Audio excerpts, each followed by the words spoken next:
Iya. Perkenalkan, nama saya Rana Nur Aziza. Di sini saya sebagai ahli gizi yang bertugas pada hari ini. Sebelumnya dengan Bapak siapa ya? Perkenalkan, nama saya Bapak F. Oh, Bapak, dengan Bapak F.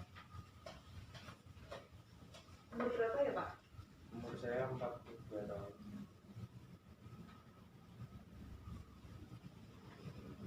Sebelumnya, apa bisa saya bantu Pak? Ya, jadi saya dirujuk ke klinik gizi oleh dokter untuk melakukan konseling tentang penyakit yang saya alami. Ya. Sebelumnya bolehkah saya pinjam rekam medisnya Pak? Oh ya, Ya. Kita mulai saja ya Pak konselingnya.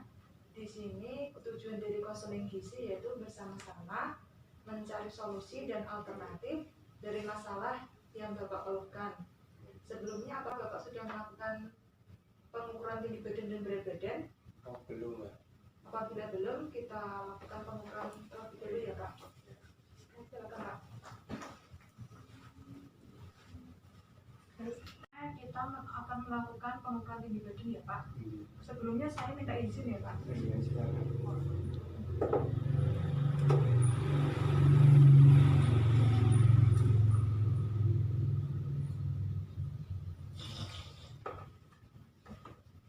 Kita akan melakukan pengukuran berat badan ya Pak. Silakan Pak. Sudah. Kembali. Oh iya, enggak.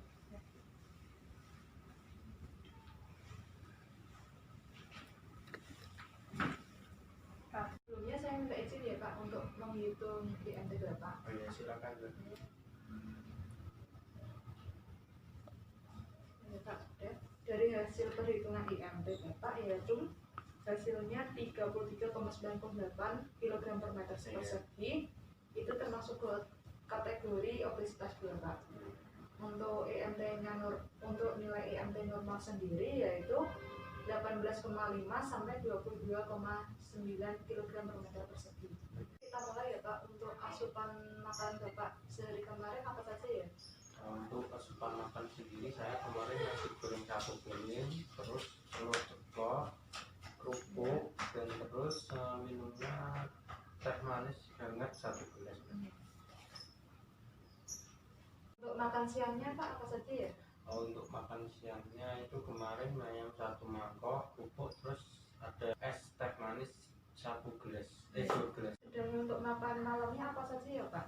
Untuk makan malamnya itu kemarin bakmi Jawa 1 piring, terus sama mendoan 2 potong, bakwan 3 potong, sama 2 gelas es teh manis.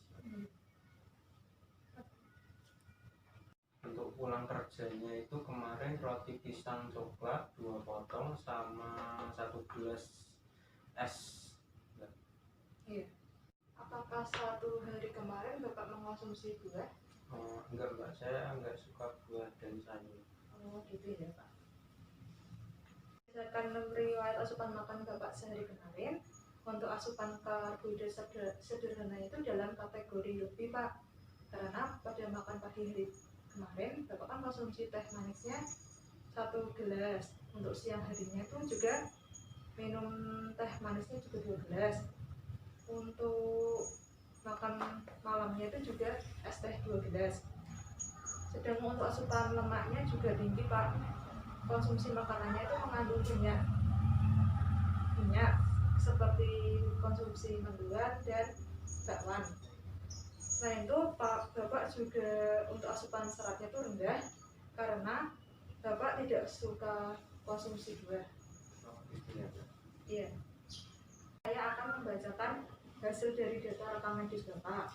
Untuk kadar gula darah sewaktunya itu 475 mg per desiliter, yaitu dengan kategori tinggi Pak. Dan kadar HbA1c nya itu 8% dengan kategori tinggi. Boleh saya tahu Bapak biasanya itu mengalami keluhan apa saja ya? Untuk keluhannya sendiri saya mengalami keluhan lemas, pusing, sama keringat dingin. Keluhan lemas dan pusing disebabkan karena tekanan darah Bapak itu tinggi. Dari hasil pemeriksaan klinis rekam medisnya itu, tekanan darah Bapak itu 140/90 mg air raksa. dengan kategorinya itu hipertensi 1 Pak. Untuk suhu tubuhnya itu 37 derajat Celcius yaitu normal, untuk nadinya 120 kali per menit, dan respiratory rate-nya itu atau RR-nya itu 20 kali per menit Pak. Selanjutnya bolehkah saya tahu Bapak tinggal dengan siapa saja ya? Saya tinggal bersama istri dan kedua anak saya. Ya, untuk pekerjaan Bapak apa ya? Saya bekerja sebagai guru Ya. dan pendidikan terakhir saya S1. Ya. Selanjutnya saya akan membacakan hasil diagnosa gizi Pak. Dari hasil asupan makan yang sudah dipaparkan tadi, asupan karbohidrat sederhana Bapak itu berlebih. Untuk asupan lemak juga berlebih Pak. Sedangkan untuk asupan seratnya itu rendah Pak, karena Bapak jarang konsumsi buah. Sedangkan Bapak tuh mengalami tekanan darah tinggi dengan kategorinya itu hipertensi 1, yaitu 140/90 mm air laksa. Sedangkan untuk diagnosa klinisnya Bapak itu mengalami diabetes mellitus tipe 2 Pak, yang ditandai dengan kadar glukosa darah sewaktunya itu 475 mg/dl, yaitu dengan kategori tinggi, dan HbA1c nya itu 8% dengan kategori tinggi Pak, dan Bapak juga mengalami obesitas 2. Oleh karena itu kita bersama-sama ya Pak mencari solusi dan memilih diet untuk Bapak. Silakan. Pak, saya mempunyai leaflet Pak mengenai diet diabetes mellitus tipe 2 dan diet rendah garam gitu Pak. Di sini ada pengertian diabetes mellitus Pak. Untuk diabetes mellitus tipe 2 adalah penyakit gangguan metabolik yang ditandai oleh kenaikan gula darah akibat penurunan sekresi insulin Pak. Dan di sini ada tujuan dietnya Pak. Tujuan dietnya itu mempertahankan atau mencapai berat badan ideal Pak, dan mempertahankan kadar glukosa darah mendekati normal, dan membantu menurunkan tekanan darah mencapai normal juga. Untuk dietnya Pak, ini sudah dibagi sendiri. Untuk pemanis alternatifnya itu dapat digunakan tuh sebagai pengganti gula Pak. Bisa dari gula tropika asli. Di sini juga ada serat Pak. Serat yang dianjurkan tuh dari buah dan sayur Pak. Di sini ada mengenai diet rendah garam Pak. Tadi kan Bapak mengalami hipertensi tipe 1. Jadi ini pemberian makanan sehari untuk diet rendah garam itu 1 sendok teh garam atau 4 gram garam dapur Pak. Di sini juga ada bahan makanan yang dianjurkan Pak. Ada protein hewani, itu seperti ikan, daging tanpa kulit, telur rendah kolesterol atau putih telur. Di sini juga ada protein nabati seperti tempe, tahu, dan kacang. Lemak dalam jumlah terbatas Pak. Makanannya dianjurkan diolah dengan cara bisa dipanggang, dikukus, ditumis, direbus, dan dibakar. Untuk sayurannya itu harus tinggi serat Pak, yaitu seperti kangkung, ketimun, tomat, labu air, kembang kol, selada, dan seledri. Untuk buah-buahnya itu juga seperti apel, melon, pepaya. Dan di sini juga ada bahan makanan yang dianjurkan Pak, yaitu karbohidrat sederhana seperti gula, madu, sirup, dodol, kue yang manis-manis Pak. Untuk sumber proteinnya itu yang tinggi kandungan kolesterol, jeruan, dan lemak. Untuk buah-buahan yang manis itu seperti durian, nangka, alpukat, kurma, dan manisan buah. Sedangkan makanan siap saji, cake, goreng-gorengan. Untuk makanan yang mengandung alkohol, soft drink, dan yogurt.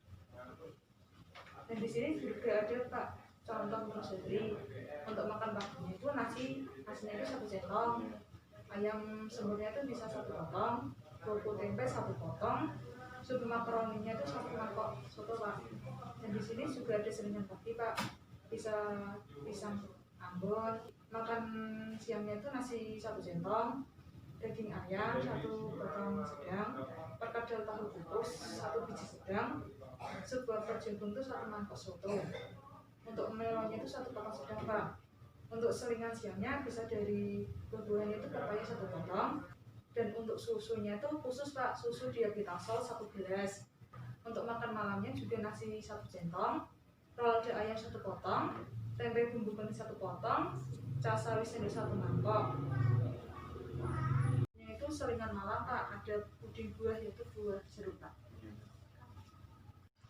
Apakah Bapak bersedia melakukan diet yang saya jelaskan tadi? Oh ya Mbak, saya bersedia melakukan diet yang disarankan oleh Mbak Yana. Iya. Diskusi yang telah kita lakukan, apakah ada yang ditanyakan Pak? Tidak Mbak, saya rasa penjelasan Mbak tadi sudah cukup jelas. Apabila tidak, apakah Bapak bisa mengulang kembali mengenai diet yang telah saya sampaikan? Jadi saya akan mempertahankan gula darah saya mendekati normal dan menurunkan tekanan darah saya. Ada lagi Pak? Ya Mbak, jadi saya juga akan mengonsumsi pemanis alternatif untuk menggantikan gula serta mengonsumsi serat yang sudah dianjurkan oleh Mbaknya tadi. Jadi saya juga akan mengonsumsi makanan dengan lemak jumlah terbatas serta sayuran serat tinggi dan buah-buahan segar. Juga akan mengurangi bahan makanan yang tidak dianjurkan seperti makanan siap saji dan serta minuman beralkohol. Untuk menu sehari saya akan mengonsumsi nasi 1 sendok, ayam semur, terus 1 potong dan bubuk tempe 1 potong serta sup makaroni 1 mangkuk. Pak, cukup sekian ya Pak untuk sesi konseling hari ini. Terima kasih atas kunjungannya Pak. Ya, terima kasih kembali Mbak. Kalau begitu saya pamit dulu ya Mbak. Oh iya Pak, saya antarkan Pak. Oh, iya.